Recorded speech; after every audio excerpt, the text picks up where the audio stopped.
أعوذ بالله من الشيطان الرجيم. بسم الله الرحمن الرحيم. الرحمن علم القرآن خلق الإنسان علمه البيان. الشمس والقمر بحسبان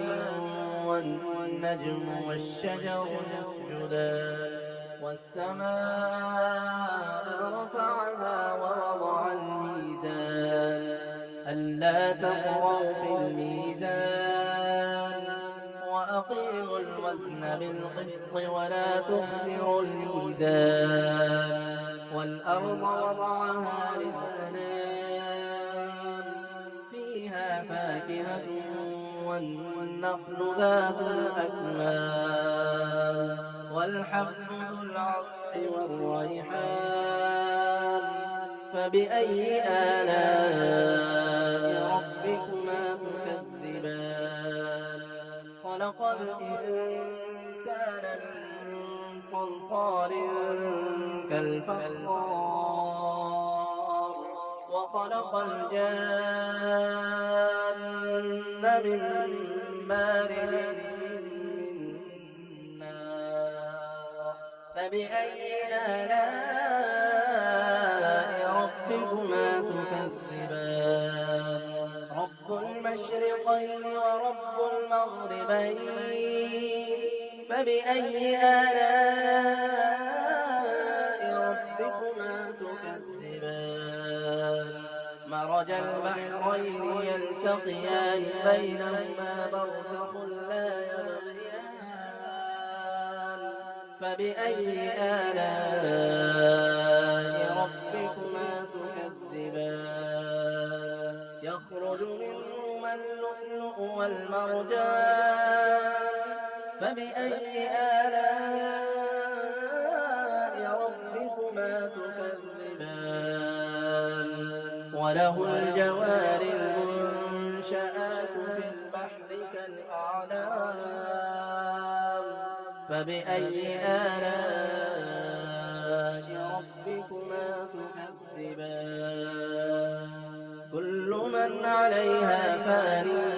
ويبقى وجه ربك ذو الجلال والإكرام فبأي آلاء ربكما تكذبان يسأله من في السماوات والأرض كل يوم هو في شأن فبأي آلاء ربكما تكذبان سنفرغ لكم أيها الثقلان فبأي آلاء ربكما تكذبان يا معشر الجن والإنس إن استطعتم أن تنفذوا من أقطار السماوات والأرض فانفذوا لا تنفذون إلا بسلطان فبأي آلاء ربكما تكذبان يرسل عليكما شواظ من نار ونحاس فلا تنتصران فبأي آلاء ربكما تكذبان فإذا انشقت السماء فكانت وردة كالدهان فبأي آلاء ربكما تكذبان فيومئذ لا يسأل عن ذنبه إنس ولا جان فبأي آلاء ربكما تكذبان يعرف المجرمون بسيماهم فيؤخذ بالنواصي والأقدام فبأي آلاء ربكما تكذبان هذه جهنم التي يكذب بها المجرمون يطوفون بينها وبين حميم آن فبأي آلاء ربكما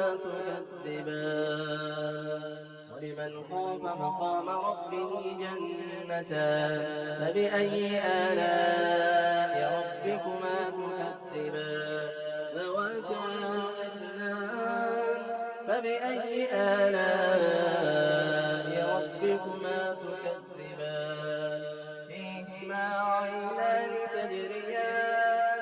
فبأي آلاء ربكما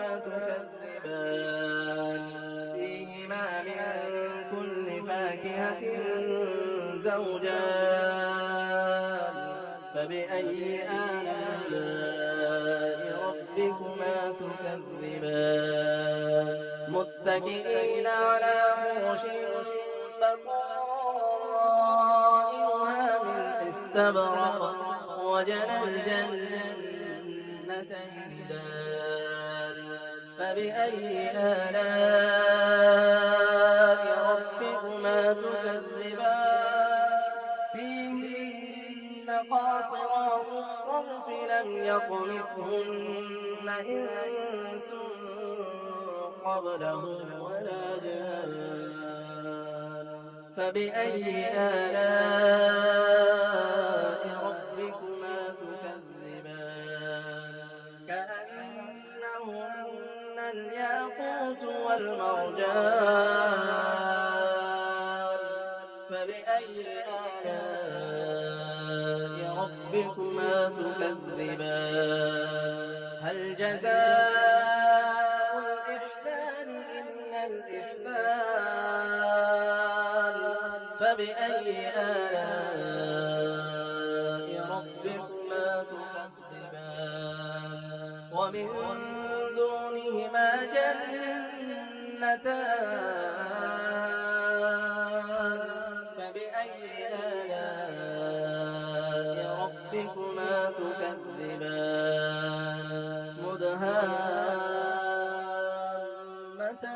مدهامتان فبأي آلاء ربكما تكذبان فيهما عينان نضاختان فبأي آلاء ربكما تكذبان فيهما فاكهة ونخل ورمان فبأي آلاء ربكما تكذبان فيهن خيرات حسان فبأي آلاء ربكما تكذبان حور مقصورات في الخيام فبأي آلاء